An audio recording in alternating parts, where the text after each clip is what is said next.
नमस्कार मित्रांनो, मी सोहन गोटकर आणि माझ्या नवीन व्लॉगमध्ये सहर्ष स्वागत आहे.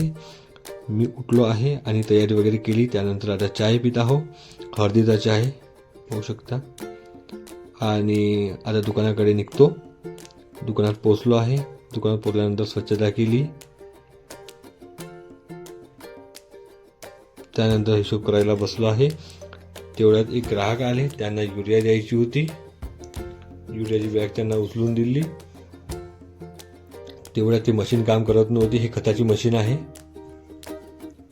आणि तेवढ्यात आमचे ते आबाजी आले, त्यांच्यासोबत बोललो. तेवढ्यात तेजस आला. तेजसला एक अळीची औषध पाहिजे होती. पण तेजस जात आहे, कसा हसताय. तेवढ्यात एक भंगारवाले भाऊ आले, त्यांना ते खर्डे द्यायचे होते. त्यांना खर्डे मोजून दिल्यानंतर एक माझा मित्राला योगेश, त्यांच्या शेतात टरबूज लावले आहे पाहासाठी. तर पोचलो आहे फायनली शेतात. आणि हे योगेश भाऊ आणि हे संपूर्ण टरबूजचे शेत पाहू शकता. हे 2 एकरामध्ये आहे, लागवड केली आहे. नुकतेच 10 दिवस झाले आहे टरबूज लावल्यासाठी.